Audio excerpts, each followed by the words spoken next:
Right guys, on to lesson 6, which is the second segment of the H4. We still have 2 more videos in regards to H4 with the regions that I'm going to show you. So at the moment, okay, cool, we've just done the GBP AUD and we've just done the XAU USD. Now in front of us we have the GBP USD, and then I'm going to go into the USD CAD. GBP USD yesterday, we did in fact mark on the dailies, so quick refresh, recap. Boom, we had that closure there. I did mention look out for this area because we could be in consolidation before making our decision. We are more or less looking to see what's going to happen here. Now, daily, weekly, we explained, I gave a couple of viewpoints on what could possibly occur given the information on the 3-month time frame. Now let's go into the 4-hourly and take and transition. Okay, so here's the hourly on the right hand side. As you can see, today we've had some minor intraday support at 1.2416, taken from the body of that candle right there. Again, I'm going to get into all of this stuff afterwards. It's quite easy, straightforward, but one step at a time. At the moment, as you can see, pound, it's struggling, and we can clearly see where it's struggling here. Okay, so my eyes are directed, if I just expand this chart, my eyes are directed straight to this low, where the bodies are of the candles. We've got consolidation, we have a retest of that region, which translates as this on the hourly over here. But let me put the markings on first, then we can go back and forth between the hourly time frame. Now, what to look for, what to look for, what to look for. Okay, a few things, a few vital elements on this chart right now. Get your arrow, the arrow tool. What I'm doing now is looking for zones in which I see some significance. My eyes are drawn to, okay, let's start with this one because this is blatantly obvious. Right there. Okay, we have that region. Just given the fact that we placed that onto the chart right now, guys, and knowing that we do have that supportive level intraday and we have that huge doji spike straight through it, if I put my crosshair where these two bodies are, this could be like a miniature little region range in which needs to be broken one way or another for price to give us an idea. That's just an example of how we can use a miniature region from the bodies and bring that across to actually see. It depends on the velocity and the scale of, obviously, the consolidation range height. Here the height is very, very minimal, but it can still call for, okay, we're going to have a break up to the upside or the downside. There's 3 hours, 46 minutes left on this candle, so let's just be patient. So I will keep that on there. I've extended this bottom one across. Again, if price action continues to flail around a little bit, you can extend this one too, but that's a nice little area right there. Again, we're trying to be precise as possible with what we are doing here. Now, secondary area, region, point, here. We do have that level. What I would suggest in this case is, because this area is not too far away from this point, I would preferably just leave this one out for a while. And I would just monitor that area with the crosshair tool just to aid any confusion and not to get the chart too congested. What I would look for though is just below it we have this vital zone. So when the market, boom, gave us some volume over here, we actually had the bearish engulfing pulling it back down. We had, boom, market come back to retest the daily area. So what I'm going to do is I'm going to pull that across there. That fits better for me. That's a better fit, it's well suited, it's not too close, and it gives me a clear point region, because if you look at this consolidation, market comes through and we have in between more or less, this is all the gap nonsense over here, but if I was to show you the highlighted area, that is what we're looking for.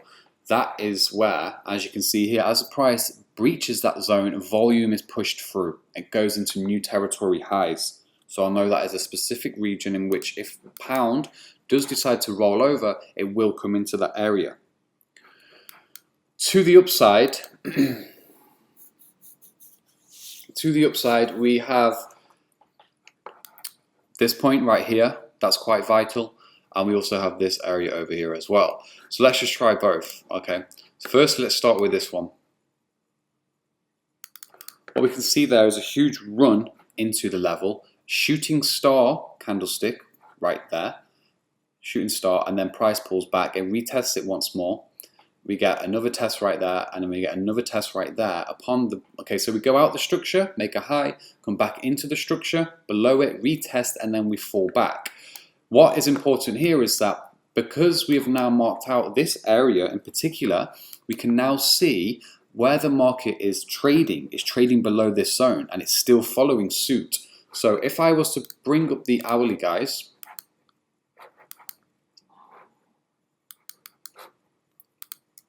copy, paste, boom. Look how that translates. That's one, and then over here, copy, paste, translated, daily lows. What I can do now, again, because I know that zone's fresh, that's a nice area I can rely on because of the shooting star, because of the volume that's pushed in, back out, and ultimately because of the spike here and then here. And I'm just, again, look how clear, look how much clarity we can achieve by simply focusing on the fine details, coming in, out, in, out, in, out, and look at how we can actually mark up a specific trade direction and a bias based from the simplicity and actually knowing how and why PA is touching specific regions and digits. The PA over here now on sterling, if you translate it over to the hourly time frame, you can clearly see that it's struggling to pull up. It can pull up temporarily. We are looking at maybe the gap in between London and US for a small pull up, but the pull up will be short lived.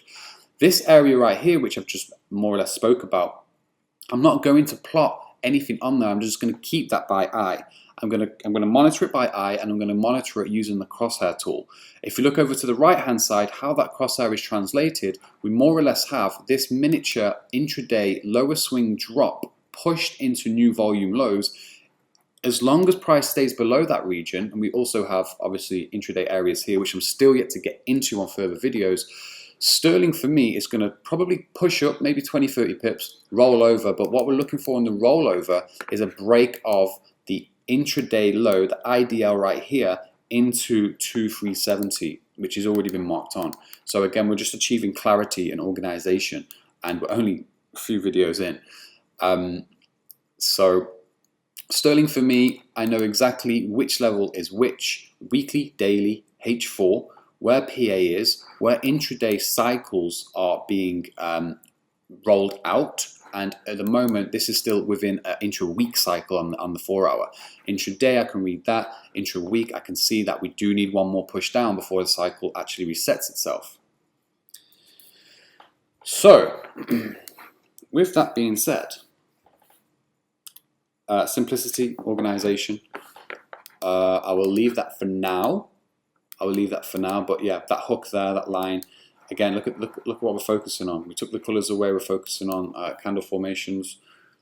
Still we can see them, bearish engulfing, 3-pin pattern, 1, 2, 3, but we're looking at more or less hooks and shoulders, if you will, especially over here on the intraday price action. GA, little push up there as well, still in the trade, more or less break even here, a few pips up. If you look at the reaction from the spike, we have 2 spikes into it, but we're still below the 4 hourly. It needs to be back above that 4 hourly for the bias to actually change on GA. And again, GA is quite a wild pair when it comes down to volume spikes and rushes. It's something that, again, if you look at this hourly here, it's still more or less below the region. As long as we stay below that, then I am going to be holding that trade short. Still, gold, if you look at gold from the previous video, we are actually going to be breaking the intraday supportive area. Again, I'm still yet to go through this on the videos to come, but that is lining up for a decent short trade, really simple. And yeah, pound's just being a little bit of a monster right now. We'll see how this one performs, but I am looking for the roll. Okay, cool. So that's all I would do on sterling. So let me just recap before I go on to USD CAD. Taken, miniature area, taken, depending on what that does, this candlestick, we'll see where the direction wants to take us. And then we have this area which you can roll and fall into. Break of this area, we have our daily area there too. Look how clean that chart looks. It looks so clean, but we know exactly what's going on. We know exactly what's going on. So let's fall into the USD CAD. So I've got the hourly on the right hand side. We do have a lot of price drives at the moment. 1, 2, 3, 4, 5, 6 price drives on USD CAD hourly. Over here on the 4 hour, we have a few as well. I did mention on the daily, if you look at the day, that we are spiking into 1.33, and we're looking at actually breaking structure 1 and then coming into structure 2 right there. What I can now see is I can now see a few potentials actually for 4 hour areas. Okay, so on the 4 hour time frame, let me just draw that on for a second, put it straight, zoom out. Now, we do have the main markings drawn on with a day. The day is catered for the main markings. The reason in which this chart may be a little bit, not harder, just keep an eye on this, not more difficult, but we may have less regions and less zones, is simply because of the consolidation. It's been sideways, the nature of this chart, the nature of this currency pair. Obviously a trending currency pair which is making peaks, valleys, higher highs, higher lows, lower highs, lower lows. There's going to be a lot more opportunity for us to go in and actually place our levels on. In this case, it's a little bit tougher. Right, what I am looking at though, but as you can see, this volume rush right here, after, I think this is news related, but it had to come off the highs anyway. We've come back below the daily, re-spiked into the day, torn the chart apart more or less from the previous structure, come into new territory lows, but this area is quite something that we want to focus on in terms of placing our level right there. So we have boom, bang. That's perfect for me. That's perfection. That's really, really good. Why? Because you can see 1, 2, 3. Well, let's start. To the top, volume rush. We have spike into the zone, spike above 1, 2, 3, 4, 5, 6, 7. Okay. This area right here on USD CAD, guys, will serve as a decent point of call for a break, and then we can take it short. This could be what we're waiting for actually finding an entry. There are various other entries which are right in our face at the moment, especially this bearish engulfing formation, because what happens is it's breached the day and then it's been pulled back below the daily level. The daily level was plotted from the bodies. There it is. That's how it manifests on a 4 hour time frame. What we're now looking at is price drop, a slam through this level, and then obviously we have our overall structure levels. I'm looking at the weekly on this. Coming into the lower boundary, so to speak, on USD CAD, this area, yes, it is something that I would look at. I'm not going to draw it on there. Similarly to GU, I'm not going to over congest the chart. It's something that I would look at and keep in my mind. And this again comes with knowing the pairs, having your charts clean, cycling these pairs every day, having a solid routine, and again programming all of this information to your subconscious mind, and it just makes life 10 times easier by spotting. You can use a crosshair to go along and go, okay, cool, that's a decent area.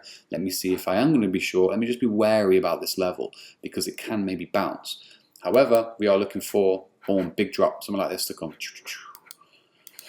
If I translate over to Forex Factory and see what we have some USD news at 3, and then we have, do we have more USD? We have more USD on Friday, so it could be waiting for USD news. USD dollar CAD, this currency pair, does wait for news events in particular, but we can spot, if we read the price correctly, we can actually spot the moves way ahead of time. So we could be waiting for something.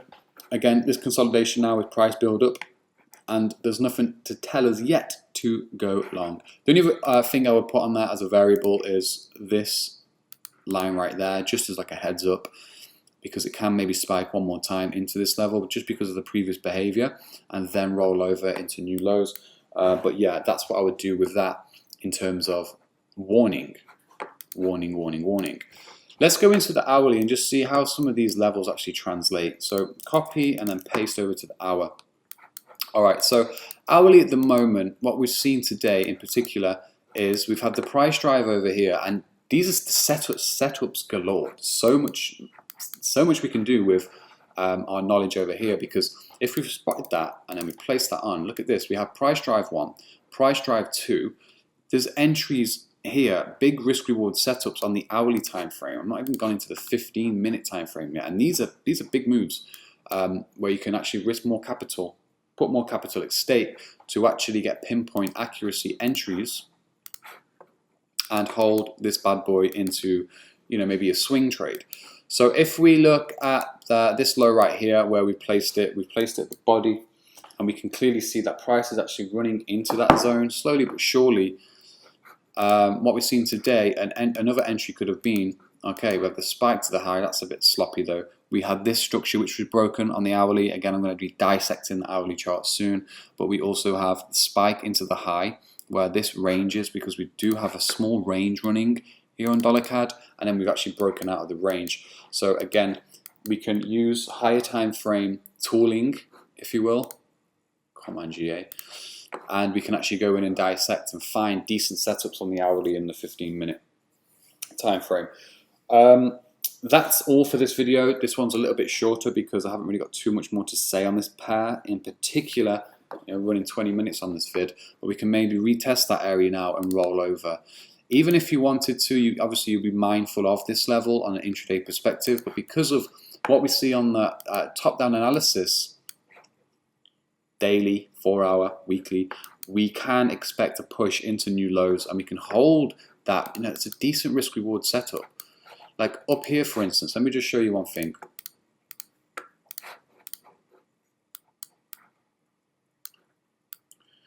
We're talking 10, 15 pip stop, okay, and we're looking at targets, something like that, 63. Look at that risk reward. It's a risk reward of 1 to 6.5. It's not a joke. And this is what you're going to be getting, guys, with practice and understanding. All right, this is starting to really piss me off. It's GA. Come on, son. Roll for me. Here, as you can see, like, my stop is tightly above the wick and above the area. What can often happen, it might test it again and then really find some momentum. GA has a nature like this, and you just have to put up with it. It's not the cleanest. It's not the cleanest. Over here, gold, still monitoring that. Pound, GBP USD, not really doing too much at the moment. It's currently 10:28 AM in London, September the 24th. But yeah, I hope you've learned something from these two lessons. Now let's go into the secondary point and the second practice that we need to apply to the 4-hourly, really short and simple, to again allow us to enhance our areas of value in the market. And then we'll go from there. Okay, so I've locked this video off, 20 minutes. Hope you enjoyed that.